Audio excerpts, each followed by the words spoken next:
All right, so are you ready to go deep on Larry Bird? I'm ready. Let's do it. Okay, awesome. So you sent us quite a bit of stuff on Larry Bird. Yeah. We've got some Reddit threads, a couple articles, even his Wikipedia page, and a documentary. Nice. So it seems like you're really trying to get the full picture of this guy. Yeah, absolutely. I think it's important to look at everything, not just the stats. Right. So why do you think there's still so much debate about Larry Bird and where he ranks among the all-time greats? Well, it's interesting because Bird's career kind of sparks this whole debate about how we measure greatness in sports, especially across different eras. Right. I mean, the game changes, the rules change, even the athleticism and just the style of play, it all evolves over time. And on Reddit, it gets pretty heated. Oh, yeah. Some people are like adamant that Bird was top 5, no question. Others say he wouldn't even crack the top 5 all time. Right.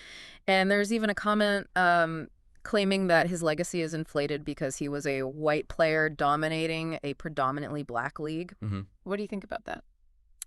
I think it's definitely something to consider, how perceptions and biases can influence how we view athletes. But, Right. I think let's put that aside for a moment and focus on what we know for sure, right? Yeah. Like Bird's achievements are undeniable. Yeah. I mean, look at his 3 consecutive MVP awards. Wow. Before him, only Bill Russell and Wilt Chamberlain had done that. Right. So that puts him in a pretty elite company, wouldn't you say? Absolutely. I mean, it's hard to argue with those kinds of accolades, Yeah. And then you read these stories on Reddit, like the one about his 60-point game against Atlanta. Yeah.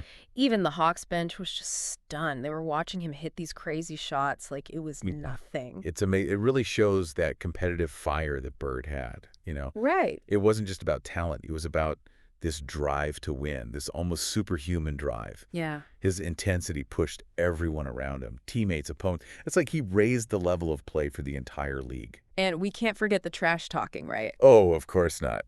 He was famous for getting into his opponents' heads. I mean, did it work? It definitely wasn't just for show. Right. Bird's trash talking was strategic. It was a way to gain a psychological edge. Right. Imagine you're his opponent. You're already feeling the pressure of playing against a legend like Larry Bird. Right. And then he starts predicting his own moves, like telling you exactly what he's going to do before he does it. Oh, wow. That has to mess with your head. Right. Oh, yeah. I can only imagine. Exactly. And remember that story about the 60-point game we talked about? Mm-hmm. Think about the Hawks players, right? Yeah. They're watching him just hit shot after shot. And they know he called it beforehand. Oh, man. It's demoralizing. But to really understand where that intensity and that drive came from, I think we need to look at his background. Yeah, let's rewind a bit. So the documentary and his Wikipedia page paint a pretty vivid picture of a tough upbringing. Yeah. Born in French Lick, Indiana, French lit. one of the poorest towns in the state. Mm. His family struggled financially. His parents divorced, and then there was the tragedy of his father's suicide when Bird was young. Right. And it sounds like basketball became his escape. Absolutely. It was an outlet for all of that emotion. And you can see how those early experiences really shaped his personality, right? Yeah. He wasn't flashy. He wasn't outspoken. He was quiet, intense, driven, that stoic demeanor, that work ethic. It was all forged in those early years of hardship. Mm-hmm. And even after achieving superstardom, Wow. Bird himself said that the memory of poverty continued to motivate him. Really? Yeah. It's almost as if he was constantly proving something, not just to the world, but maybe even to himself as well. So he channels all this drive into basketball. What were his college years like? So his Wikipedia page mentions a short stint at Indiana University, which didn't quite work out. Yeah. It seems like the culture shock was a bit much for him. Right. He ended up transferring to Indiana State University, a much smaller school.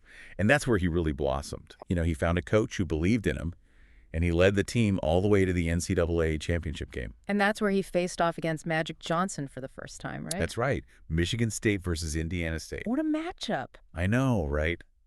From what I've read, that game was a cultural phenomenon, even bigger than most NBA finals at the time. Really? Yeah. It wasn't just about basketball. It was about these two contrasting personalities and styles of play. Right. Magic, the flashy showman from Michigan, versus Bird, the quiet assassin from rural Indiana. It was the beginning of a rivalry that would define the NBA for years to come. Wow. That's incredible to think that this one college game sparked such a legendary rivalry. It seems like their paths were destined to be intertwined from that moment on. And that game really set the stage for Bird's arrival in Boston. Okay. He was actually drafted by the Celtics the year before, but he chose to stay in college for his senior year. Right. So by the time he arrived in Boston, the anticipation was through the roof. Fans were eager to see if this small-town kid could really make a difference in the NBA. So last time we left off with Bird joining the Celtics, a team that already had, a pretty amazing tradition. Right, a winning tradition. But it seems like his arrival signaled the start of something, like, truly special. It really was. Bird's rookie season, the 1979-80 season, it was a revelation. The Celtics had been a dismal 29-53 the year before. Wow.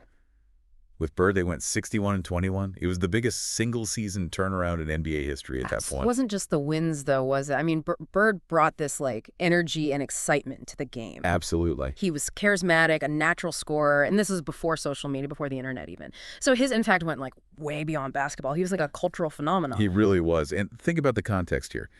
The Celtics drafted him in 78, but he stayed in college. So for a whole year, Boston fans were waiting, wondering if this kid from Indiana State could really make a difference in the NBA. The anticipation must have been immense. And he delivered right out of the gate. Rookie of the year, averaging over 21 points a game, 10 rebounds, almost 5 assists. He was unbelievable. But he wasn't a solo act, was he?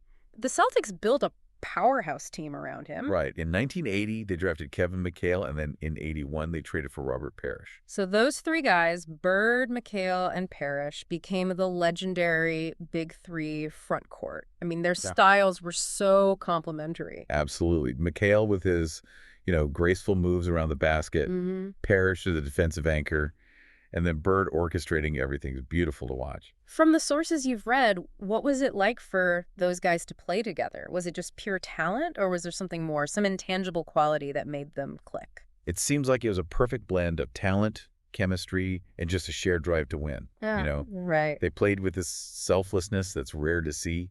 They understood each other's strengths and weaknesses, and they weren't afraid to be physical either. Remember that infamous fight with Dr. J in the 76ers? That wasn't just an isolated incident. I mean, that was the 80s NBA. Tough, gritty, sometimes things boiled over. You can definitely sense that era in the footage from the documentary. The game was just different back then. It really was. But Bird was at the center of it all. He was the leader, the driving force behind the Celtics' success. He was. And of course, we can't talk about Bird without talking about Magic Johnson and the Lakers, right? I mean, their rivalry was epic. Probably the most famous rivalry in NBA history. It wasn't just about East Coast versus West Coast or the Celtics versus the Lakers.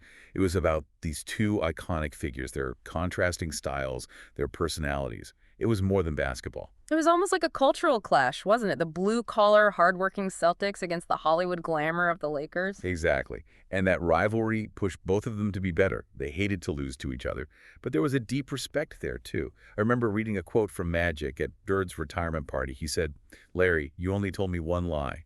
You said there will be another Larry Bird. Larry, there will never be another Larry Bird." Wow, that's powerful. You can really hear the respect and admiration in that statement. So, against this backdrop of the Lakers' rivalry and the physicality of the 80s NBA, the Celtics start winning championships. What was Bird like in those big moments? Did he elevate his game, or did he kind of stay true to his style, trusting his teammates to do their part? He was a leader in every sense of the word. In the 1981 finals against the Rockets, Bird averaged almost 22 points and 14 rebounds. Wow. I mean, he was dominant. But it was his all-around game that really stood out. He could score, rebound, pass, defend. He made his teammates better. And then there's the 1984 finals against the Lakers. That must have been incredible. 7 games, back and forth, 2 legendary teams battling it out.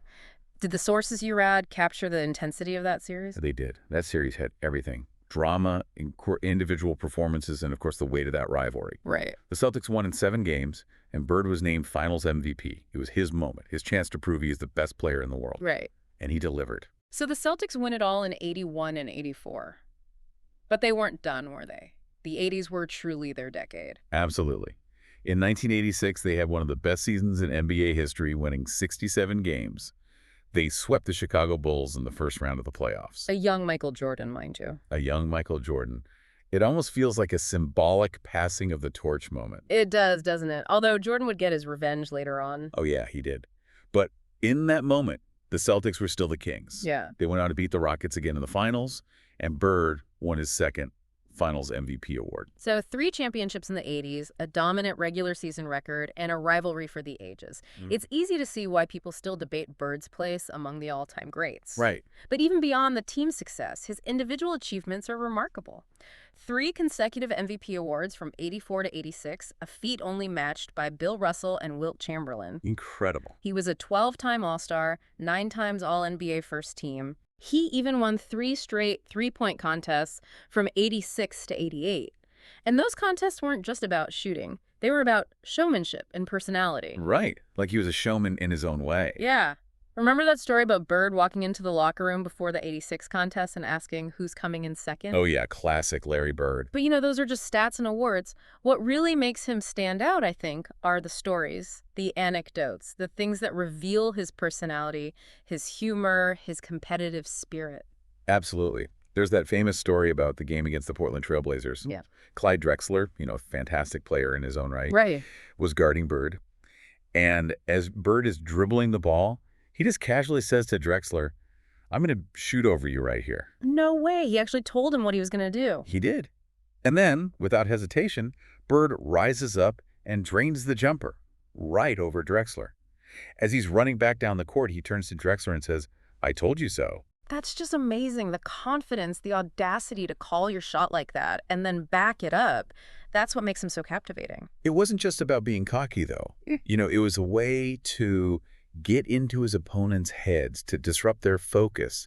He understood the mental side of the game as well as anyone. So he's dominating the league, winning championships, trash-talking his opponents into oblivion. It's almost like a Hollywood script.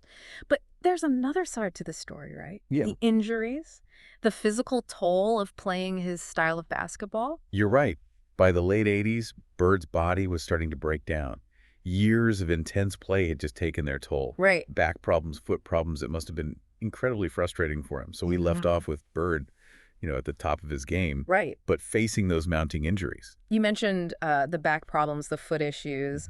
It must have been incredibly frustrating for a player who relied so much on, his physicality. Yeah, it was a turning point, really. Remember that story about Bird injuring his finger playing softball and having to change his shooting mechanics? I do, yeah. Like he was always adapting, Right. always finding ways to overcome obstacles.